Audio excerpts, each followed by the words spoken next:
성령의 은혜가 오늘도 당신을 감싸길 축복합니다. 구독으로 함께 은혜를 나누고 좋아요로 감사의 마음을 전하세요. 댓글에 아멘을 남기시면 기도로 함께 하겠습니다. 재정적 어려움에 놓여 있다면 기도할 때 이 말을 반복하세요. 하나님께서 믿기 힘든 기적을 열어주십니다. 목사인 제가 부끄러운 고백을 하나 하겠습니다. 10년 전 개척교회를 시작했을 때 통장 잔고가 8만 원이었습니다. 전기세 고지서를 보면서 손이 떨렸던 그날을 지금도 기억합니다. 아내와 두 아이를 바라보면서 하나님, 정말 저를 이 길로 부르신 게 맞습니까? 라고 물었습니다. 냉장고는 텅 비어 있었고 다음 주 집세 45만 원을 어떻게 낼지 막막했습니다. 신학교를 졸업하고 목회를 시작하면 하나님께서 채워주실 거라 믿었는데 현실은 전혀 달랐습니다. 새벽마다 무릎 꿇고 울면서 기도했지만 하늘은 침묵하는 것 같았습니다.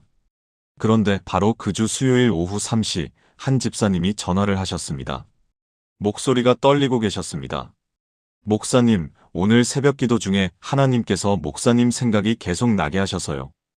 혹시 지금 필요하신 거 있으세요? 저는 자존심 때문에 괜찮습니다라고 대답하려다가 성령님께서 제 입을 막으셨습니다. 그 순간 요한일서 1장 9절 말씀이 떠올랐습니다. 만일 우리가 우리 죄를 자백하면 그는 미쁘시고 의로우사 우리 죄를 사하시며 우리를 모든 불의에서 깨끗하게 하실 것이요. 저는 떨리는 목소리로 말했습니다. 집사님, 사실은 이번 주 집세를 내지 못할 것 같습니다. 그분은 1시간 후에 우리 집 앞에 오셨습니다. 떨리는 손으로 하얀 봉투를 건네시면서 눈물을 흘리셨습니다. 목사님, 저희도 3개월 전까지 월급이 석 달이나 밀려서 정말 힘들었어요. 아이들 급식비도 못 냈고 전기가 끊길 뻔했습니다. 그때 저도 하나님께 이렇게 기도했습니다. 하나님, 제게 다시 주시면 꼭 나누는 사람이 되겠습니다. 어려운 사람을 외면하지 않겠습니다. 그리고 지난주에 밀린 월급을 한꺼번에 받았어요.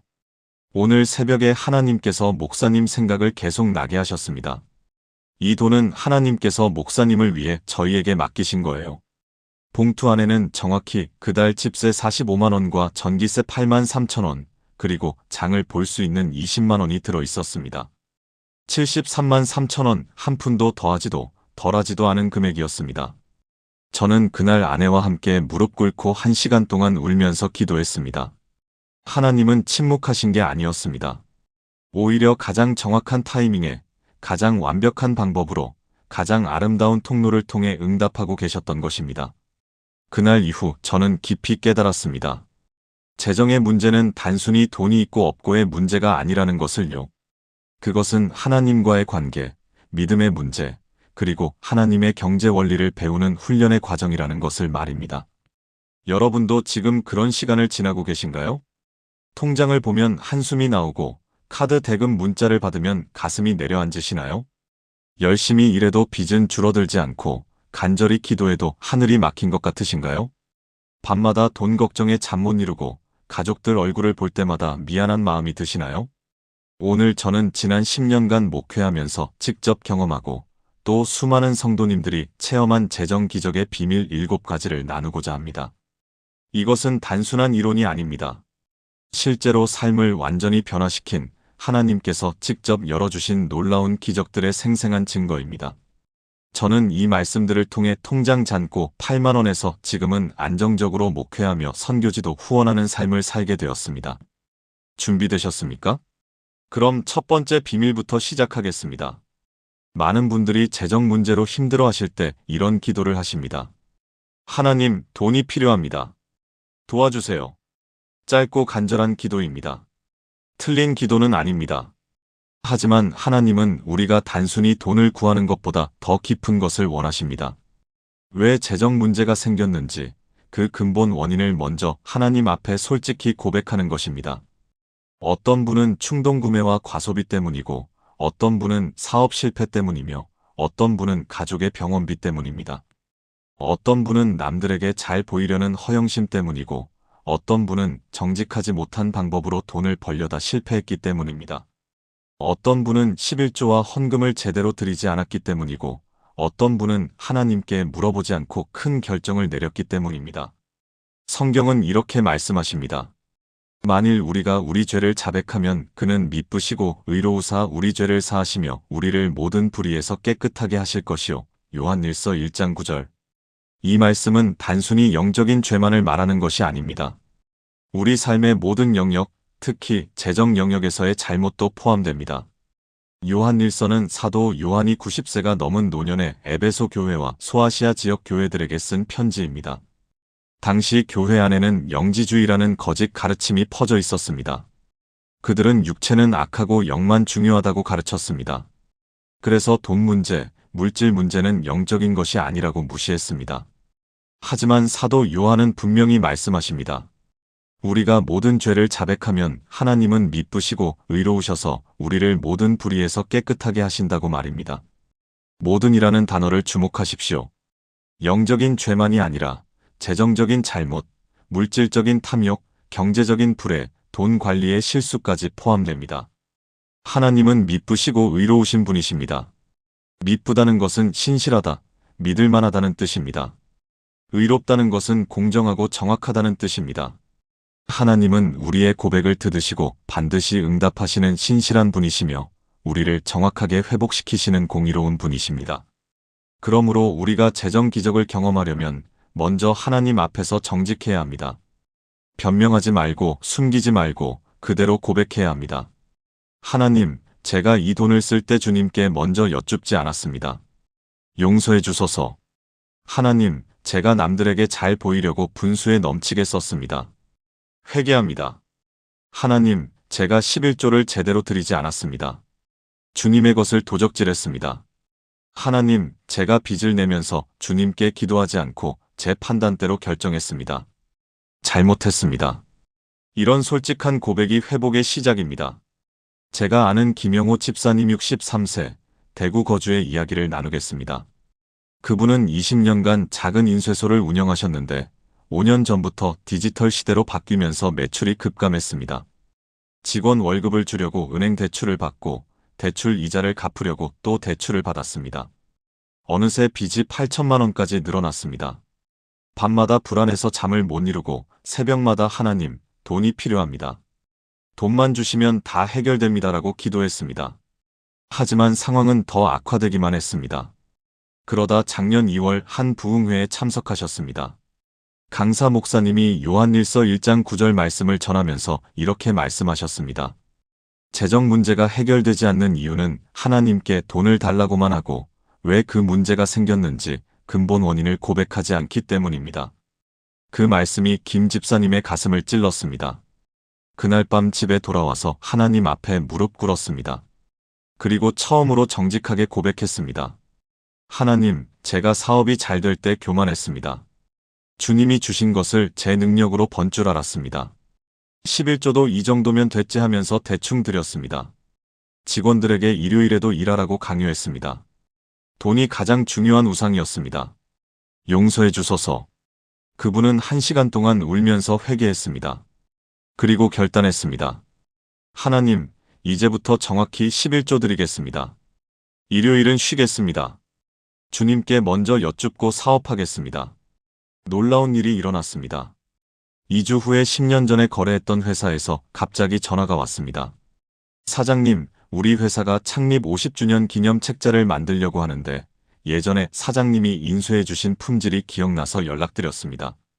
3천만 원 규모인데 맡아주실 수 있나요? 그달에 또 다른 곳에서 2천만 원짜리 주문이 들어왔습니다. 한 달 만에 5천만 원의 수입이 생긴 것입니다. 김 집사님은 그 돈으로 급한 빚부터 갚고 정확히 11조를 드렸습니다.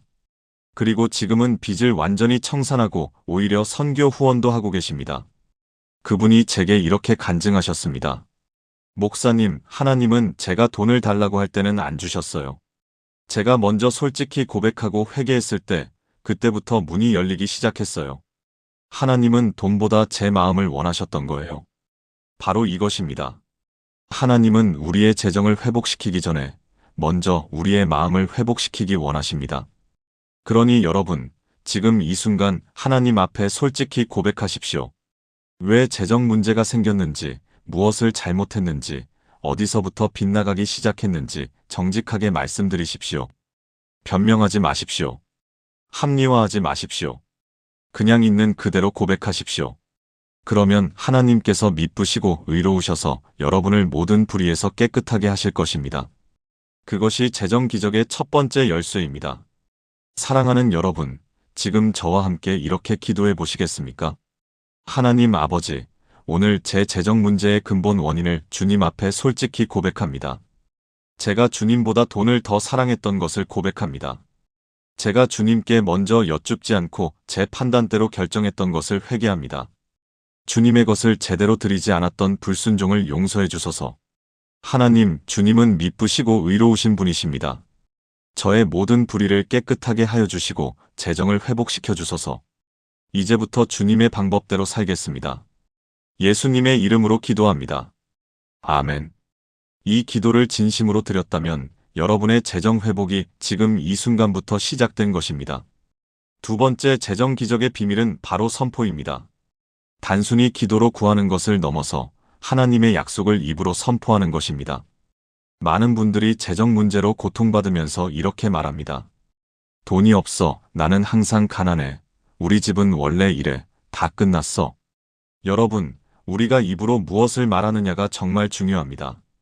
잠언 18장 21절은 이렇게 말씀하십니다. 죽고 사는 것이 혀의 힘에 달렸나니 혀를 쓰기 좋아하는 자는 혀의 열매를 먹으리라. 우리의 혀에는 놀라운 능력이 있습니다. 죽이기도 하고 살리기도 하는 힘이 있습니다. 내가 가난하다고 계속 말하면 정말로 가난해집니다. 나는 안 되라고 계속 말하면 정말로 안 됩니다.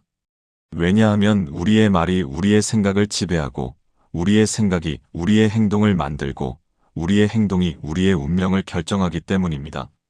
그러므로 우리는 부정적인 말을 멈추고 하나님의 약속을 선포해야 합니다. 가장 강력한 재정 선포의 말씀이 바로 시편 23편 1절입니다. 여호와는 나의 목자시니 내게 부족함이 없으리로다. 이 말씀을 히브리어 원문으로 보면 더 놀랍습니다. 로에는 목자, 나의 보호자, 나를 먹이시는 분이라는 뜻입니다. 로 에흐사르는 부족하지 않다, 결핍되지 않는다, 필요가 채워진다는 뜻입니다. 직역하면 이렇습니다. 여호와께서 나를 목양하시고 먹이심으로 나는 아무것도 부족하지 않고 모든 필요가 채워진다. 이것은 단순한 희망사항이 아닙니다. 하나님의 확실한 약속입니다. 다윗은 이 시를 언제 썼을까요? 그는 목동으로 시작해서 골리앗을 이기고 사울 왕에게 쫓기고 나중에 왕이 되고 그 과정에서 수없이 많은 고난을 겪었습니다. 하지만 그는 고백합니다. 여호와는 나의 목자시니 내게 부족함이 없으리로다. 이것은 그의 경험에서 나온 고백입니다. 하나님께서 실제로 그의 모든 필요를 채우셨기 때문입니다. 그렇다면 우리는 어떻게 이 말씀을 적용해야 할까요? 매일 아침 일어나서 거울을 보면서 이 말씀을 크게 선포하십시오. 여호와는 나의 목자시니 내게 부족함이 없으리로다. 통장 잔고를 보면서 고지서를 받으면서 이 말씀을 선포하십시오. 여호와는 나의 목자시니 내게 부족함이 없으리로다. 불안이 밀려올 때, 두려움이 엄습할 때 이 말씀을 선포하십시오. 여호와는 나의 목자시니 내게 부족함이 없으리로다. 처음에는 입으로만 하는 것 같을 수 있습니다. 하지만 계속 선포하십시오. 그러면 그 말씀이 여러분의 마음에 뿌리내리고 여러분의 생각을 바꾸고 여러분의 믿음을 일으키고 결국 여러분의 현실을 바꿀 것입니다. 제가 아는 박미선 권사님 58세, 부산 거주의 간증을 나누겠습니다. 그분은 남편이 사업 실패로 집을 잃고 전셋집으로 이사한 후 깊은 우울증에 빠지셨습니다. 매일 우리는 끝났어, 이제 일어설 수 없어라고 말하면서 하루를 보내셨습니다. 그러던 어느 날 새벽 기도회에서 목사님이 시편 23편 1절 말씀을 전했습니다. 여러분, 이 말씀을 매일 100번씩 선포해 보세요. 3개월 후에 여러분의 삶이 달라져 있을 것입니다. 박 권사님은 솔직히 반신반의했습니다. 말로 뭐가 바뀌겠어? 하지만 더 이상 잃을 것도 없었기에 그날부터 시작했습니다. 아침에 눈 뜨자마자 30번, 점심 먹기 전에 30번, 자기 전에 40번, 하루에 총 100번을 선포했습니다. 여호와는 나의 목자시니 내게 부족함이 없으리로다. 처음 일주일은 아무 느낌이 없었습니다. 그냥 기계적으로 따라하는 것 같았습니다. 2주째 되었을 때 신기한 일이 일어났습니다. 선포하는 동안 마음에 평안이 임하기 시작했습니다. 3주째에는 아침에 일어날 때 우울함 대신 기대감이 생겼습니다. 한 달이 지났을 때 박 권사님의 표정이 완전히 달라졌습니다. 가족들이 엄마 요즘 많이 밝아지셨네요 라고 말했습니다. 그리고 정확히 2개월째 되던 날 놀라운 일이 일어났습니다. 15년 전에 권사님이 친구에게 빌려줬던 돈 3천만 원이 있었는데 그 친구가 사업에 실패해서 포기하고 있었습니다. 그런데 그 친구가 갑자기 전화를 해서 울면서 말했습니다.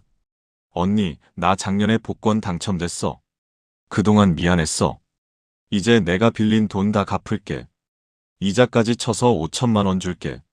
박 권사님은 전화를 끊고 그 자리에서 울면서 하나님께 감사 기도를 드렸습니다. 그 돈으로 전세 보증금을 늘려서 더 좋은 집으로 이사했고 남은 돈으로 남편이 작은 가게를 시작했습니다. 3개월째 되었을 때 남편의 가게가 입소문이 나면서 손님이 늘기 시작했습니다. 6개월 후에는 월 순이익이 500만 원이 넘어갔습니다. 지금은 1년이 지났는데 가게를 하나 더 내고 아들에게 맡겼습니다.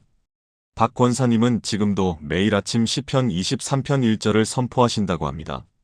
그분이 제게 이렇게 말씀하셨습니다. 목사님, 처음에는 정말 안 믿어졌어요. 말로 뭐가 바뀌겠나 싶었죠. 그런데 제가 매일 선포하는 동안 하나님께서 제 마음을 먼저 바꾸셨어요. 불평과 절망이 사라지고 믿음과 기대가 생겼어요.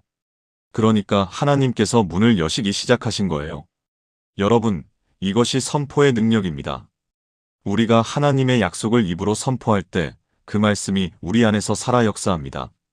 그리고 하나님께서 그 말씀대로 이루십니다. 그러니 오늘부터 시작하십시오. 매일 아침, 점심, 저녁으로 선포하십시오. 여호와는 나의 목자시니 내게 부족함이 없으리로다. 한 달만 해보십시오. 여러분의 마음이 먼저 바뀌는 것을 경험하실 것입니다. 그리고 3개월 후에는 여러분의 상황이 달라지기 시작할 것입니다. 이것은 단순한 긍정의 말이 아닙니다. 하나님의 약속을 선포하는 것입니다. 그리고 하나님은 자신의 약속을 반드시 지키시는 분이십니다. 사랑하는 여러분, 지금 저와 함께 이렇게 기도해 보시겠습니까? 하나님 아버지, 오늘 시편 23편 1절에 놀라운 약속을 주셔서 감사합니다. 주님은 나의 목자시니 내게 부족함이 없습니다. 이제부터 매일 이 말씀을 선포하겠습니다. 제 입술이 불평 대신 찬양을, 절망 대신 선포를 하게 하소서. 이 말씀이 제 마음에 뿌리 내리고 제 생각을 바꾸고 제 믿음을 일으키게 하소서. 주님께서 이 말씀대로 제 모든 필요를 채워주실 것을 믿습니다. 예수님의 이름으로 기도합니다. 아멘. 이제 여러분의 입술이 축복의 통로가 되었습니다. 3번째 재정 기적의 비밀은 많은 분들이 가장 어려워하는 부분입니다. 바로 먼저 드리는 믿음입니다. 재정이 어려우면 우리는 본능적으로 모든 것을 움켜쥐려고 합니다. 11조도 미루고 헌금도 줄이고 심지어 드리지 않기도 합니다. 지금은 너무 어려우니까 나중에 형편이 나아지면 그때 드리자. 이런 생각이 자연스럽게 듭니다. 하지만 하나님의 경제 원리는 정반대입니다. 어려울수록 먼저 드려야 합니다. 성경은 이렇게 말씀하십니다. 너는 마음에 정한 대로 하되 인색함이나 억지로 하지 말지니 하나님은 즐겨내는 자를 사랑하시느니라. 하나님이 능히 모든 은혜를 너희에게 넘치게 하시나니 이는 너희로 모든 일에 항상 모든 것이 넉넉하여 모든 착한 일을 넘치게 하게 하려 하심이라. 고린도후서 9장 7절부터 8절. 이 말씀을 보십시오. 하나님은 즐겨내는 자를 사랑하십니다. 즐겨내다는 것은 기쁘게, 자발적으로 먼저 드린다는 뜻입니다. 그리고 그런 사람에게 하나님은 모든 은혜를 넘치게 하시고 모든 일에 항상 모든 것이 넉넉하게 하신다고 약속하십니다. 사도 바울이 이 편지를 쓴 배경을 보면 더 놀랍습니다. 고린도 교회는 당시 부유한 항구 도시였지만 예루살렘 교회는 극심한 기근으로 고통받고 있었습니다. 바울은 고린도 교회에 편지를 써서 예루살렘 교회를 돕자고 제안했습니다. 그런데 놀랍게도 고린도 교회보다 훨씬 가난했던 마게도냐 교회가 먼저 나섰습니다. 고린도후서 8장 2절을 보면 이렇게 기록되어 있습니다. 환난의 많은 시련 가운데서 그들의 넘치는 기쁨과 극한 가난이 그들의 풍성한 연보를 넘치도록 하게 하였느니라. 마게도냐 교회는 극한 가난 가운데 있었습니다. 하지만 그들은 풍성한 연보를 드렸습니다. 어떻게 가능했을까요? 그들이 먼저 드렸기 때문입니다. 자기들의 필요를 채우고 남는 것을 드린 게 아니라 자기들도 부족한 상황에서 먼저 드렸습니다. 그리고 하나님께서 그들의 모든 필요를 채워주셨습니다. 이것이 하나님의 경제 원리입니다. 먼저 드리면 하나님께서 먼저 채우십니다. 나중에 드리려고 하면 채워지는 것도 나중입니다. 제가 아는 최동수 집사님 45세, 인천 거주의 간증을 나누겠습니다.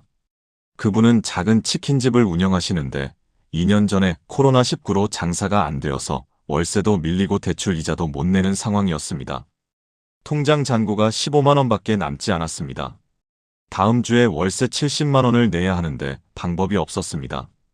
그 주 주일날 최 집사님은 교회에 나가지 않으려고 했습니다. 11조를 드릴 돈이 없었기 때문입니다. 지난주에 벌어들인 돈이 100만 원인데 11조를 내면 10만 원이고 그러면 남는 돈이 5만 원밖에 안 됩니다. 하지만 아내가 말했습니다. 여보, 그래도 교회는 나가야지. 11조는 하나님께 드리는 거잖아. 어떻게 드려? 지금 10만 원 드리면 우리 5만 원으로 일주일을 버텨야 해. 월세는 어떻게 내고? 하나님이 채워주실 거야. 우리 그동안 하나님 은혜로 살았잖아. 최 집사님은 정말 어렵게 결정했습니다. 교회에 가서 떨리는 손으로 헌금 봉투에 10만 원을 넣었습니다. 솔직히 마음이 편치 않았습니다. 내가 지금 뭐 하는 거지? 이 돈으로 아이들 밥이라도 사줄 걸. 하지만 예배가 끝나고 집에 돌아오는 길에 휴대폰이 울렸습니다. 10년 전에 치킨집을 하다가 폐업하고 연락이 끊긴 친구였습니다. 동수야, 나 오랜만이다. 내가 지금 인천에 잠깐 왔는데 내 가게에서 치킨 좀 포장해 갈 수 있을까? 회사 직원들이랑 워크숍 왔거든. 그래? 몇 마리 필요해? 일단 30마리만 부탁해. 그리고 혹시 가능하면 50마리까지 해줄 수 있어? 최 집사님은 깜짝 놀랐습니다. 50마리면 100만 원입니다. 그날 저녁 정말로 50마리를 납품했습니다. 그리고 그 친구가 말했습니다. 동수야, 우리 회사에서 매주 직원 회식 치킨을 주문하는데 내가 해줄 수 있어? 매주 20마리씩. 그날부터 매주 고정 수입이 생겼습니다. 월세는 문제없이 냈고 밀린 대출 이자도 갚았습니다. 3개월 후에는 그 회사뿐 아니라 다른 회사에서도 주문이 들어오기 시작했습니다. 6개월 후에는 매출이 코로나 전보다 2배로 늘어났습니다. 지금은 가게를 하나 더 내서 아내가 운영하고 있습니다. 최 집사님은 제게 이렇게 간증했습니다. 목사님, 그날 제가 11조를 드렸을 때 사실 믿음으로 드린 게 아니었어요.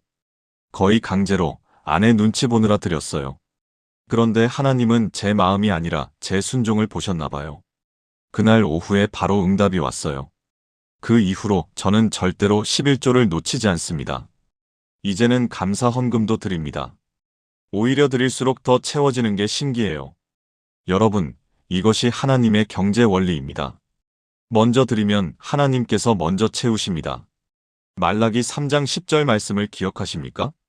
만군의 여호와가 이르노라, 너희의 온전한 11조를 창고에 들여 나의 집에 양식이 있게 하고 그것으로 나를 시험하여 내가 하늘 문을 열고 너희에게 복을 쌓을 곳이 없도록 붙지 아니하나 보라. 하나님은 나를 시험하라고 말씀하십니다. 먼저 드리고 하나님께서 채워주시는지 시험해보라는 것입니다. 이것은 하나님의 도전입니다. 여러분, 지금이 어렵다고 11조를 놓치지 마십시오. 오히려 지금이 11조를 드릴 때입니다. 재정이 어려울 때 먼저 드리는 것, 그것이 믿음입니다. 그리고 하나님은 그 믿음에 반드시 응답하십니다. 사랑하는 여러분, 지금 저와 함께 이렇게 기도해 보시겠습니까? 하나님 아버지, 제가 지금 재정적으로 어렵지만 주님께 먼저 드리는 믿음을 갖게 하소서. 고린도후서 9장 7절부터 8절 말씀처럼 즐겨내는 자가 되게 하소서. 하나님, 제가 먼저 드릴 때 주님께서 모든 은혜를 넘치게 하시고 모든 일에 항상 모든 것이 넉넉하게 하실 것을 믿습니다. 두려움과 불안을 이기고 순종하는 믿음을 주소서. 주님의 경제 원리를 체험하게 하소서. 예수님의 이름으로 기도합니다. 아멘. 이 기도를 드린 여러분, 이번 주부터 실천해 보십시오. 하나님께서 어떻게 역사하시는지 직접 경험하게 될 것입니다. 네 번째 재정 기적의 비밀은 많은 분들이 간과하는 부분입니다. 우리는 돈을 달라고는 기도하지만 돈을 어떻게 사용할지에 대해서는 기도하지 않습니다. 돈이 들어오면 하나님께 감사 기도는 하지만 그 돈을 어디에 어떻게 쓸지는 내 판단대로 결정합니다. 바로 여기에 문제가 있습니다. 하나님은 우리에게 돈만 주시는 분이 아니라 그 돈을 지혜롭게 사용하는 방법도 가르쳐 주시는 분입니다. 성경은 이렇게 말씀하십니다. 너희 중에 누구든지 지혜가 부족하거든 모든 사람에게 후히 주시고 꾸짖지 아니하시는 하나님께 구하라 그리하면 주시리라. 야고보서 1장 5절.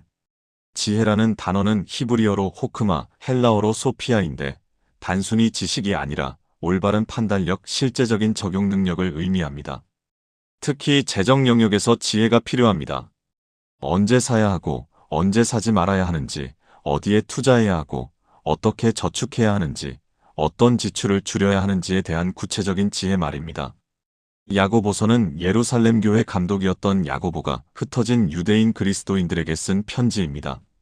당시 그들은 핍박으로 재산을 잃고 고향을 떠나 낯선 땅에서 살고 있었습니다. 재정적으로 극도로 어려운 상황이었습니다. 그런 그들에게 야고보는 말합니다. 지혜가 부족하거든 하나님께 구하라. 특별히 주목할 부분은 모든 사람에게 후히 주시고 꾸짖지 아니하시는 하나님이라는 표현입니다. 후히 주신다는 것은 아낌없이 풍성하게 주신다는 뜻입니다. 꾸짖지 아니하신다는 것은 이것도 몰라? 왜 이렇게 어리석어? 라고 비난하지 않으신다는 뜻입니다. 하나님은 우리가 재정 문제로 어리석은 실수를 했어도 꾸짖지 않으시고 오히려 지혜를 풍성하게 주십니다. 그러니 우리는 두려워하지 말고 담대하게 하나님께 재정 지혜를 구해야 합니다.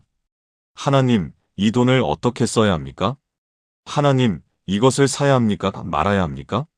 하나님, 어디에 투자해야 합니까? 하나님, 어떤 지출을 줄여야 합니까? 이렇게 구체적으로 물어보십시오. 제가 아는 이순자 권사님 67세, 광주 거주의 간증을 나누겠습니다. 그분은 5년 전에 남편을 암으로 잃고 혼자서 작은 분식집을 운영하며 생계를 이어가고 계셨습니다. 한 달 수입이 200만 원 정도였는데 집세, 생활비, 공과금을 내고 나면 거의 남는 게 없었습니다. 그런데 3년 전 어느 날 보험 만기로 3천만 원이 들어왔습니다. 남편이 살아계실 때 든 보험이었습니다. 이순자 권사님은 너무 기뻤습니다. 이제 조금은 숨통이 트이겠구나. 그런데 문제는 이 돈을 어떻게 써야 할지 알 수 없다는 것이었습니다. 자녀들은 엄마 큰돈이니까 정기예금 들어두세요라고 했습니다. 친구들은 권사님, 요즘 부동산 투자 좋대요. 소액으로 아파트 분양권 투자하세요라고 했습니다. 교회 집사님은 권사님, 새 가게로 이전하세요. 장사가 더 잘 될 거예요 라고 했습니다. 모두 다 맞는 말 같았습니다. 하지만 이 권사님은 결정을 내리지 못하고 2주 동안 고민만 했습니다. 그러다가 새벽 기도회에서 야고보서 1장 5절 말씀을 듣게 되었습니다. 너희 중에 누구든지 지혜가 부족하거든 모든 사람에게 후히 주시고 꾸짖지 아니하시는 하나님께 구하라 그리하면 주시리라. 그 말씀이 가슴에 꽂혔습니다. 그래, 내가 왜 사람들한테만 물어보고 하나님께는 물어보지 않았지? 그날부터 매일 새벽마다 구체적으로 기도했습니다. 하나님, 이 3천만 원을 어떻게 사용해야 합니까? 정기예금에 넣어야 합니까? 부동산에 투자해야 합니까? 가게를 이전해야 합니까? 아니면 다른 방법이 있습니까? 지혜를 주소서. 3일째 되는 새벽 기도하는 중에 강한 감동이 왔습니다. 1천만 원은 교회 선교 헌금으로 드리고 1천만 원은 가게 주방 시설을 새 것으로 교체하고 1천만 원은 비상금으로 예금하라. 이 권사님은 그 감동이 하나님으로부터 온 것인지 확신이 서지 않아서 일주일 더 기도했습니다. 하지만 그 감동은 더 강해지기만 했습니다. 결국 순종하기로 결정했습니다. 먼저 1천만 원을 선교 헌금으로 드렸습니다. 솔직히 아까운 마음이 들었습니다. 하지만 드리고 나니 마음에 평안이 왔습니다. 그 다음 주에 낡은 주방 시설을 모두 새 것으로 교체했습니다. 냉장고, 가스레인지, 조리대 등 1천만 원을 썼습니다. 그리고 남은 1천만 원은 정기예금에 넣었습니다. 2주 후 놀라운 일이 일어났습니다. 새 주방 시설로 바꾸니까 요리 속도가 빨라지고 맛도 더 좋아졌습니다. 손님들이 권사님, 요즘 김밥 맛이 더 좋아진 것 같아요 라고 말했습니다. 입소문이 나면서 손님이 2배로 늘었습니다. 한 달 수입이 200만 원에서 400만 원으로 뛰었습니다. 3개월 후 더 큰 기적이 일어났습니다. 교회에서 선교 헌금을 드렸던 그 돈으로 캄보디아에 고아원을 지었는데 그 소식을 들은 한 기업 사장님이 이 권사님을 찾아왔습니다. 권사님, 제가 캄보디아 고아원 이야기를 듣고 너무 감동받았습니다. 권사님 가게가 어디예요? 우리 회사 직원들 점심 도시락을 권사님 가게에서 주문하고 싶습니다. 그 회사는 직원이 50명이었습니다. 매일 점심 도시락 50개씩 주문이 들어왔습니다. 한 달 추가 수입이 500만 원이 생긴 것입니다. 1년 후, 이 권사님의 월 수입은 900만 원으로 늘어났습니다. 그분은 제게 이렇게 간증했습니다. 목사님, 제가 사람들 말대로 부동산에 투자했다면 지금쯤 손해봤을 거예요. 실제로 제 친구가 그 아파트 분양권 투자했다가 2년 후에 손해보고 팔았어요. 제가 정기 예금만 했다면 이자 조금 받고 끝이었을 거예요. 하지만 하나님께 지혜를 구하고 순종했더니 하나님께서 제 상상을 초월하는 방법으로 축복하셨어요. 여러분, 이것이 하나님의 지혜입니다. 우리의 생각과는 다릅니다. 세상의 방법과도 다릅니다. 하지만 하나님의 지혜는 항상 가장 좋은 결과를 가져옵니다. 그러니 여러분, 재정 결정을 할 때마다 하나님께 구체적으로 물어보십시오. 하나님, 이것을 사야 합니까? 하나님, 이 돈을 어디에 써야 합니까? 하나님, 이 투자가 맞습니까? 그리고 기다리십시오. 하나님께서 반드시 지혜를 주십니다. 때로는 마음의 강한 감동으로, 때로는 말씀을 통해, 때로는 믿을 만한 사람의 조언을 통해 지혜를 주십니다. 사랑하는 여러분, 지금 저와 함께 이렇게 기도해 보시겠습니까? 하나님 아버지, 야고보서 1장 5절 말씀처럼 제게 재정 지혜를 주소서. 제가 지혜가 부족합니다. 돈을 어떻게 벌고, 어떻게 쓰고, 어떻게 관리해야 할지 모릅니다. 하나님, 후히 주시고 꾸짖지 아니하시는 주님께 구합니다. 제 재정 결정마다 주님의 지혜로 인도하소서. 사람의 방법이 아니라 주님의 방법을 따르게 하소서. 주님께서 주시는 지혜를 분별하게 하시고 순종하는 용기를 주소서. 예수님의 이름으로 기도합니다. 아멘. 이제 여러분은 하나님의 지혜로 재정을 관리하게 될 것입니다. 5번째 재정 기적의 비밀은 많은 분들에게 역설적으로 들릴 것입니다. 내가 받아야 할 상황인데 오히려 남을 도우라는 것이기 때문입니다. 하지만 이것이 하나님 나라의 법칙입니다. 받으려면 먼저 주어야 합니다. 채우려면 먼저 비워야 합니다. 성경은 이렇게 말씀하십니다. 주라 그리하면 너희에게 줄 것이니 곧 후히 되어 누르고 흔들어 넘치도록 하여 너희에게 안겨주리라. 너희가 헤아리는 그 헤아림으로 너희도 헤아림을 도로 받을 것이니라. 누가복음 6장 38절. 이 말씀은 예수님께서 산상수훈에서 직접 하신 말씀입니다. 주라는 명령형입니다. 선택이 아니라 명령입니다. 그리고 그리하면이라는 접속사가 나옵니다. 조건과 결과의 관계입니다. 주면 받게 된다는 것입니다. 그것도 후히 되어 누르고 흔들어 넘치도록 받게 된다는 것입니다. 후히 되다는 것은 좋은 것으로 채운다는 뜻입니다. 누르다는 것은 눌러 담아서 더 많이 들어가게 한다는 뜻입니다. 흔들다는 것은 흔들어서 빈 공간 없이 꽉 채운다는 뜻입니다. 넘치도록이라는 것은 그릇에 담을 수 없을 만큼 넘친다는 뜻입니다. 이것이 하나님께서 주시는 방법입니다. 그런데 마지막 문장이 더 중요합니다. 너희가 헤아리는 그 헤아림으로 너희도 헤아림을 도로 받을 것이니라. 헬라어 원문을 보면 메트론이라는 단어가 나오는데 측량하다, 재다라는 뜻입니다. 내가 작은 그릇으로 주면 작은 그릇으로 받고 큰 그릇으로 주면 큰 그릇으로 받는다는 뜻입니다. 예수님 시대의 곡물 거래를 생각해 보십시오. 시장에서 곡물을 살 때 상인은 곡물을 그릇에 담아서 팝니다. 어떤 상인은 그릇에 대충 담아서 주고 어떤 상인은 눌러 담고 흔들어서 꽉 채워서 줍니다. 예수님은 말씀하십니다. 당신이 누군가에게 후하게 주면 하나님도 당신에게 후하게 주신다고 말입니다. 제가 아는 강민철 장로님 71세, 대전 거주의 놀라운 간증을 나누겠습니다. 그분은 30년간 작은 철물점을 운영하셨는데 5년 전에 큰 마트가 동네에 들어오면서 매출이 급감했습니다. 한 달 수입이 200만 원에서 80만 원으로 떨어졌습니다.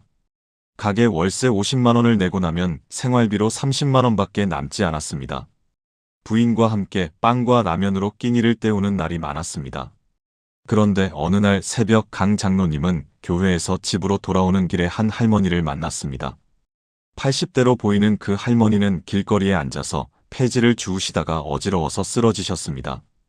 강 장로님이 급히 부축해서 일으켰습니다. 할머니, 괜찮으세요? 아이고, 고맙습니다. 아침을 못 먹어서 어지러웠나 봐요. 강 장로님의 가슴이 찢어졌습니다. 자기도 형편이 어렵지만 이 할머니는 더 어려워 보였습니다.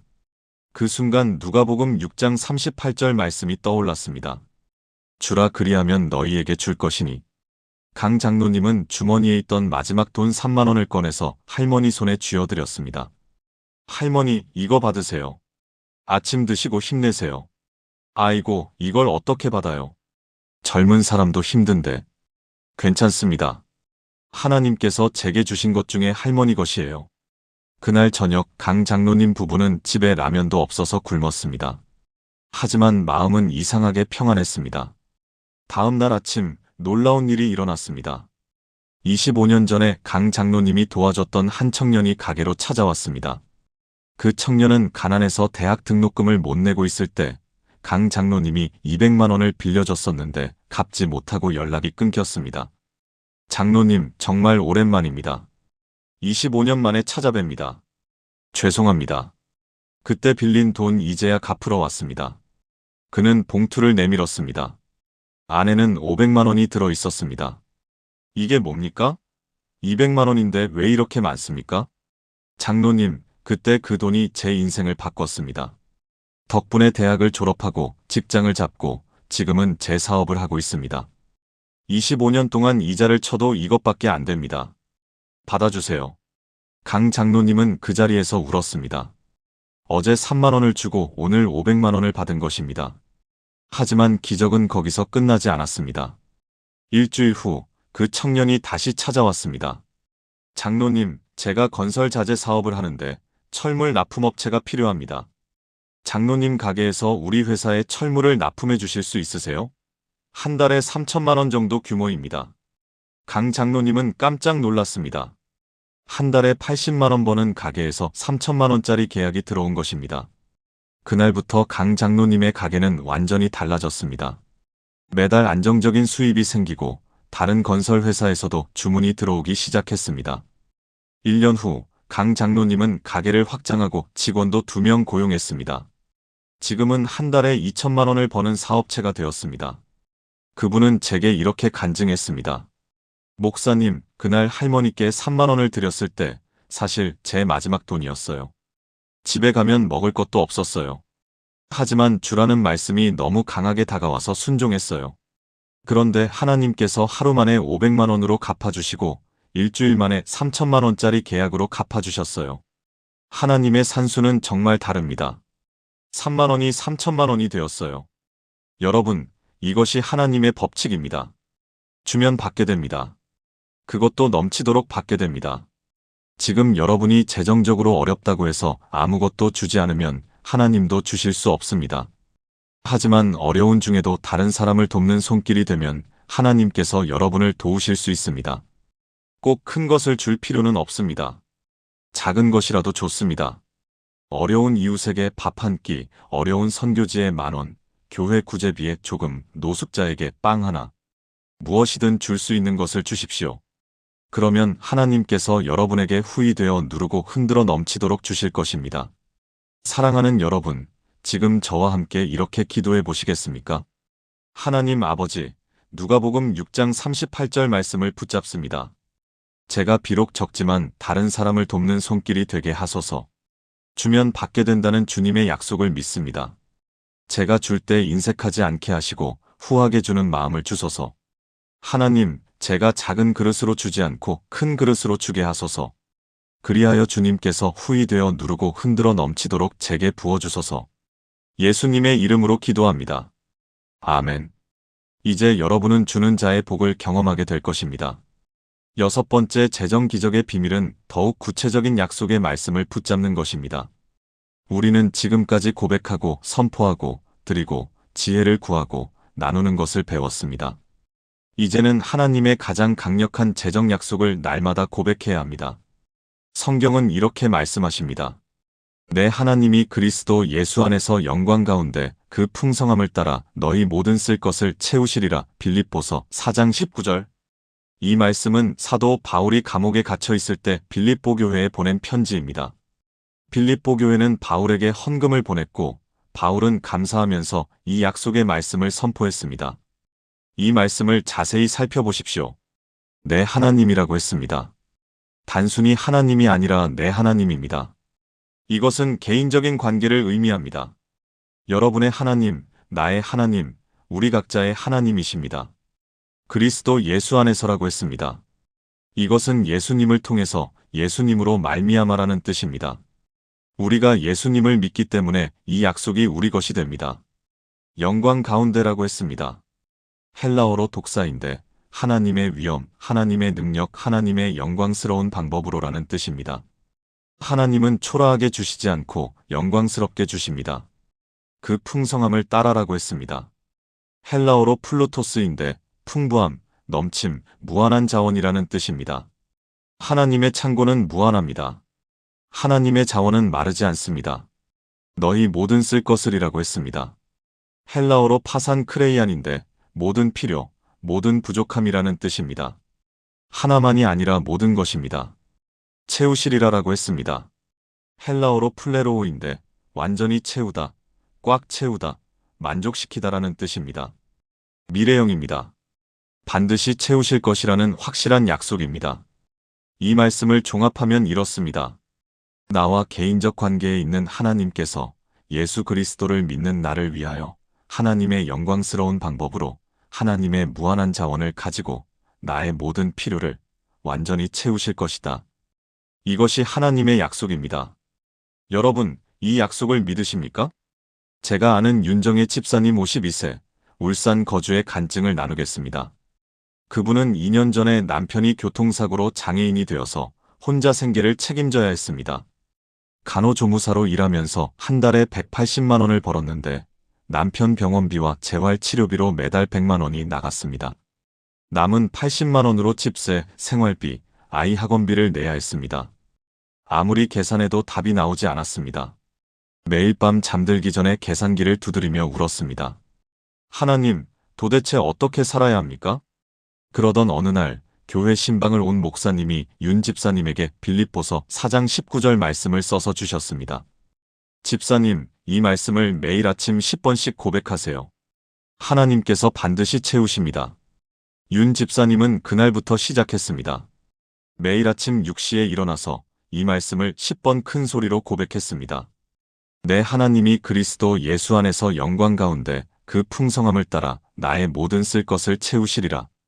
처음 2주는 아무 변화가 없었습니다. 하지만 계속 고백했습니다. 3주째 되었을 때 병원에서 연락이 왔습니다. 집사님, 남편분의 경우 정부 장애인 지원금이 나올 수 있습니다. 신청하시겠어요? 윤 집사님은 그런 제도가 있는 줄도 몰랐습니다. 신청했더니 한 달 후부터 매달 80만 원씩 지원금이 나왔습니다. 한 달째 되었을 때 더 놀라운 일이 일어났습니다. 윤 집사님이 일하는 요양병원에서 야간 근무자가 필요한데 윤 집사님에게 제안했습니다. 집사님, 주 2회 야간 근무하실 수 있으세요? 시급이 더 높아서 한 달에 추가로 60만 원 드릴 수 있습니다. 야간 근무는 오후 10시부터 다음날 아침 6시까지였습니다. 남편은 밤에 잠을 자니까 집에 혼자 두어도 괜찮았습니다. 윤 집사님은 받아들였습니다. 주 2회 야간 근무로 월 60만 원 추가 수입이 생겼습니다. 2개월째 되었을 때 또 기적이 일어났습니다. 아이가 다니는 학원에서 장학생으로 선발되어 학원비가 전액 면제되었습니다. 이제 매달 정리해보니 이렇게 되었습니다. 기본 수입 180만 원 장애인 지원금, 80만 원 야간 근무 60만 원 총 320만 원. 지출은 병원비 100만 원, 집세 생활비 80만 원 총 180만 원 학원비 면제. 한 달에 140만 원이 남게 되었습니다. 2년 전만 해도 매달 적자였는데 지금은 매달 140만 원씩 저축하고 있습니다. 윤 집사님은 제게 이렇게 간증했습니다. 목사님, 빌립보서 4장 19절을 매일 고백하는 동안 하나님께서 하나씩 하나씩 길을 여셨어요. 제가 몰랐던 지원금, 제가 생각지 못했던 야간 근무, 예상치 못했던 장학금. 하나님은 영광 가운데 그 풍성함을 따라 저의 모든 쓸 것을 정말로 채우셨어요. 이제 저는 이 말씀이 진짜 하나님의 약속이라는 것을 압니다. 여러분, 이것이 하나님의 약속입니다. 이 약속은 지금도 유효합니다. 2000년 전 빌립보 교회에게만 해당되는 게 아니라 오늘 이 시간 여러분에게도 해당됩니다. 그러니 오늘부터 이 말씀을 날마다 고백하십시오. 아침에 일어나서 출근하면서 밥 먹기 전에 자기 전에 고백하십시오. 내 하나님이 그리스도 예수 안에서 영광 가운데 그 풍성함을 따라 나의 모든 쓸 것을 채우시리라. 이 말씀을 100번, 200번 고백하십시오. 처음에는 입으로만 하는 것 같아도 계속하면 그 말씀이 여러분의 영혼에 뿌리내립니다. 그리고 하나님께서 그 말씀대로 이루십니다. 사랑하는 여러분, 지금 저와 함께 이렇게 기도해 보시겠습니까? 하나님 아버지, 빌립보서 4장 19절에 놀라운 약속을 주셔서 감사합니다. 주님은 나의 하나님이시고 예수 그리스도 안에서 저와 개인적 관계에 계십니다. 하나님, 주님의 영광 가운데 그 풍성함을 따라 저의 모든 쓸 것을 채우실 것을 믿습니다. 이제부터 매일 이 말씀을 고백하겠습니다. 이 약속이 제 삶에서 실제가 되게 하소서. 주님의 무한한 자원으로 저의 모든 부족함을 완전히 채워주소서. 예수님의 이름으로 기도합니다. 아멘. 이 기도를 드린 여러분, 하나님의 공급을 경험하게 될 것입니다. 7번째, 마지막 재정 기적의 비밀은 가장 중요한 것입니다. 사실 하나님께서 우리에게 재정 문제를 허락하시는 가장 큰 이유가 바로 이것입니다. 돈을 주시기 위함이 아니라 하나님을 더욱 의지하는 법을 가르치시기 위함입니다. 많은 사람들이 재정이 풍족할 때는 하나님을 잊어버립니다. 교회도 빠지고 기도도 줄이고 말씀도 멀리합니다. 내 능력으로 번 돈이라고 생각하기 때문입니다. 하지만 재정이 어려워지면 무릎을 꿇습니다. 매달리고 울고 간절히 구합니다. 바로 이때 하나님은 우리를 만나주십니다. 성경은 이렇게 말씀하십니다. 너는 내 하나님 여호와를 기억하라. 그가 내게 재물 얻을 능력을 주셨음이라. 이같이 하심은 내 조상들에게 맹세하신 언약을 오늘과 같이 이루려 하심이니라. 신명기 8장 18절.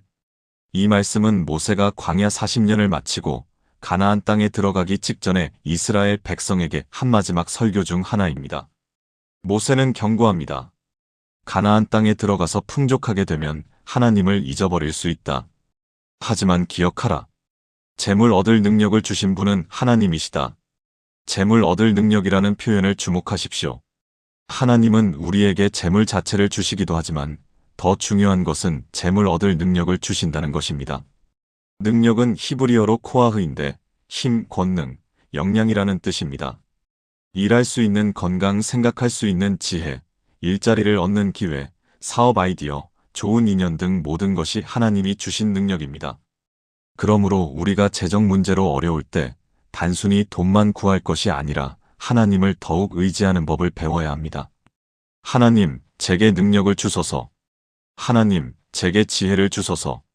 하나님, 제게 건강을 주소서. 하나님, 제게 기회를 주소서. 하나님, 무엇보다 주님을 의지하는 믿음을 주소서. 제가 아는 한상욱 장로님 69세, 제주 거주의 마지막 간증을 나누겠습니다. 그분은 40년간 감귤 농사를 지으셨는데 4년 전에 태풍으로 과수원이 완전히 망가졌습니다. 감귤나무가 뿌리째 뽑히고 비닐하우스가 무너지고 한 해 농사를 완전히 망쳤습니다. 피해액이 8천만 원이었습니다. 60대 후반의 나이에 다시 시작하기에는 너무 막막했습니다.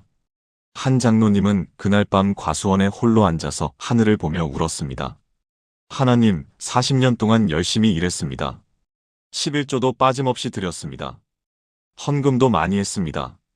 그런데 왜 이런 일이 생깁니까? 제가 뭘 잘못했습니까? 그때 하나님께서 마음에 말씀하셨습니다. 상우가, 네가 감귤을 잘 키워서 돈을 번 것이 아니라 내가 내게 능력을 주어서 번 것이다. 네가 그것을 잊어버리고 있었다. 한 장로님은 그 음성에 정신이 번쩍 들었습니다. 자신이 그동안 하나님께 11조는 드렸지만 마음은 돈에 가 있었다는 것을 깨달았습니다. 새벽 기도는 바쁘다는 핑계로 자주 빠졌고 성경 읽기는 귀찮아서 건너뛰었으며 기도는 형식적으로 했습니다. 그날 밤 한 장로님은 무너진 과수원에서 회개했습니다. 하나님 용서하소서. 제가 주님보다 돈을 더 사랑했습니다. 이제 깨달았습니다. 제게 농사지을 능력을 주신 분이 주님이신 것을요. 다시 시작할 힘을 주소서. 무엇보다 주님을 의지하는 믿음을 주소서. 그날부터 한 장로님은 달라졌습니다. 매일 새벽 4시에 일어나서 1시간 동안 기도했습니다. 성경을 매일 한 장씩 읽고 묵상했습니다. 과수원 일을 시작하기 전에 먼저 하나님께 기도하고 지혜를 구했습니다. 그리고 70세가 다 되었지만 다시 나무를 심고 비닐하우스를 세웠습니다. 주변 사람들은 말렸습니다.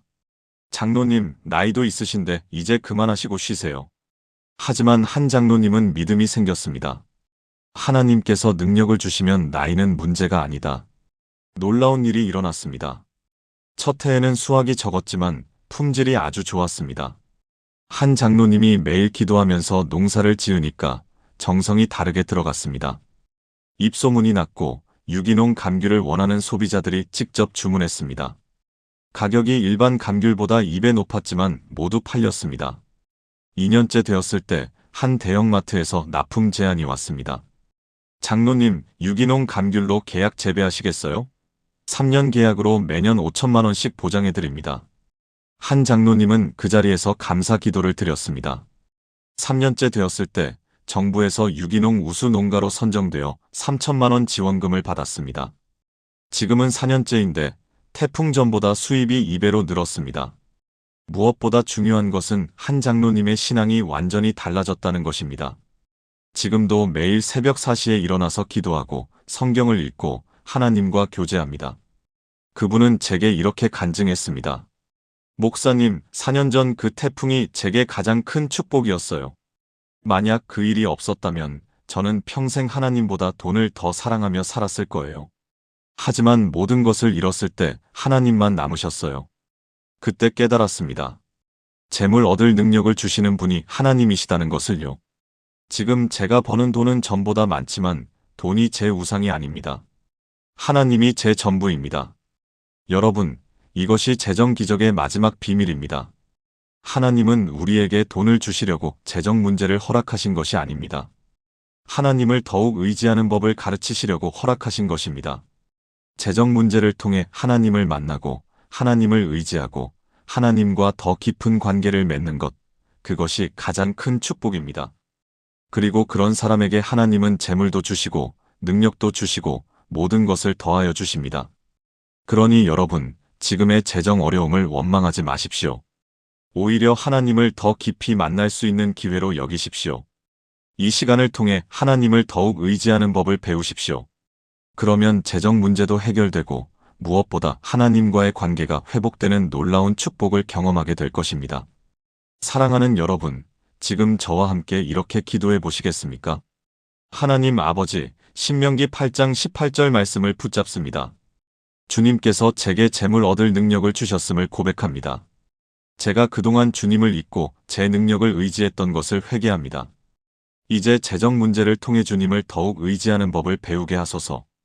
돈보다 주님을, 재물보다 주님과의 관계를 더 귀하게 여기는 믿음을 주소서. 하나님, 제게 능력을 주시고 지혜를 주시고 건강을 주시고 기회를 주소서. 무엇보다 주님을 의지하는 믿음을 주소서. 예수님의 이름으로 기도합니다. 아멘. 이제 여러분은 재정 문제를 통해 하나님을 더 깊이 만나게 될 것입니다.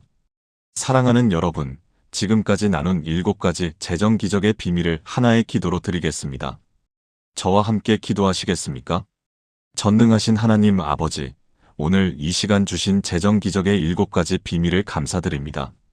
재정 문제의 근본 원인을 솔직히 고백하게 하시고 매일 주님은 나의 목자시니 내게 부족함이 없으리로다를 선포하게 하시고 어려울수록 먼저 드리는 믿음을 주시고 구체적인 재정 지혜를 구하게 하시고 다른 사람을 돕는 손길이 되게 하시고 내 하나님이 그리스도 예수 안에서 영광 가운데 그 풍성함을 따라 나의 모든 쓸 것을 채우시리라를 날마다 고백하게 하시고 무엇보다 이 모든 과정을 통해 주님을 더욱 의지하는 법을 배우게 하심을 감사합니다.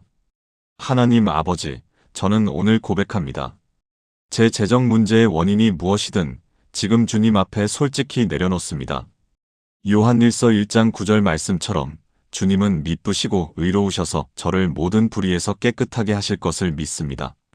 저는 오늘부터 매일 선포합니다. 여호와는 나의 목자시니 내게 부족함이 없으리로다. 시편 23편 1절의 이 놀라운 약속이 제 영혼에 뿌리 내리고 제 생각을 바꾸고 제 현실을 바꿀 것을 믿습니다. 저는 오늘 결단합니다. 재정이 어려워도 주님께 먼저 드리는 믿음을 실천하겠습니다.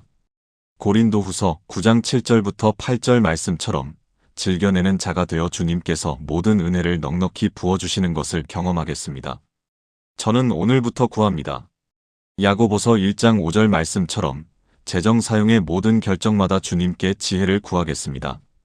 후히 주시고 꾸짖지 아니하시는 주님께서 제게 완전한 지혜를 주실 것을 믿습니다. 저는 오늘 다짐합니다. 비록 작은 것이라도 다른 사람을 돕는 손길이 되겠습니다. 누가복음 6장 38절 말씀처럼 주면 후히 되어 누르고 흔들어 넘치도록 받게 될 것을 믿습니다. 저는 오늘부터 날마다 고백합니다. 내 하나님이 그리스도 예수 안에서 영광 가운데 그 풍성함을 따라 나의 모든 쓸 것을 채우시리라. 빌립보서 4장 19절의 이 확실한 약속이 제 삶에서 실제가 될 것을 믿습니다.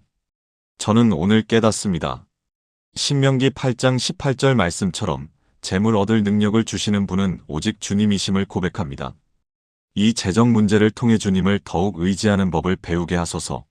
하나님, 이 모든 약속을 붙잡고 나아갑니다. 제 재정을 회복시켜 주소서. 제 빚을 청산하게 하소서. 제 가정에 풍요를 주소서. 제 사업과 일터에 축복을 주소서. 하지만 무엇보다 제 마음을 주님께로 돌이키게 하소서. 재물보다 주님을, 돈보다 주님과의 관계를 더 사랑하게 하소서. 오늘 이 기도를 드리는 모든 분들에게 재정 기적이 임하게 하소서. 한 달 안에, 석 달 안에, 1년 안에 완전한 회복을 경험하게 하소서. 주님의 영광이 나타나게 하소서. 살아계신 예수 그리스도의 이름으로 기도합니다. 아멘.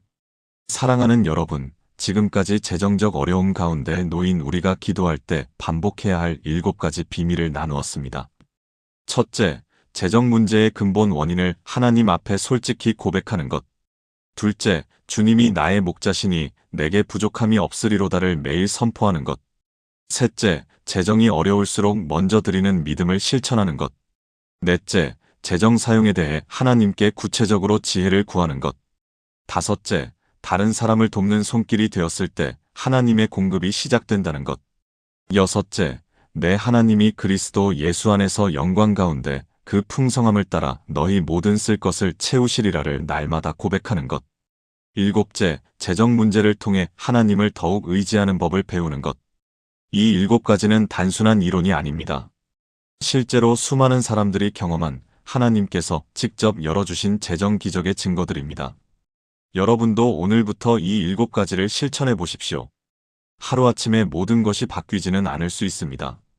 하지만 한 달, 석 달, 1년 후에는 분명히 달라진 여러분의 모습을 발견하게 될 것입니다.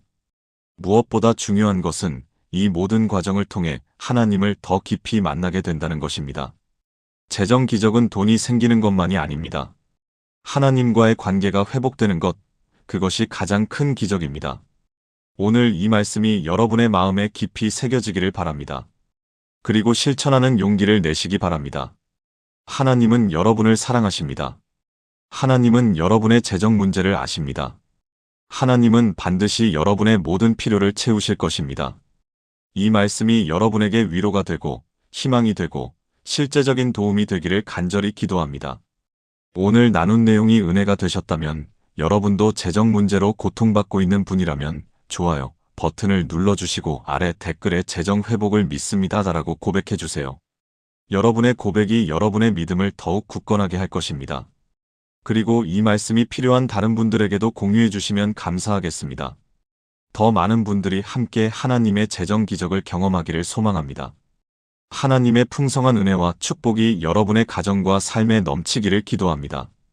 오늘도 주님과 동행하시는 여러분이 되시기를 축복합니다. 감사합니다.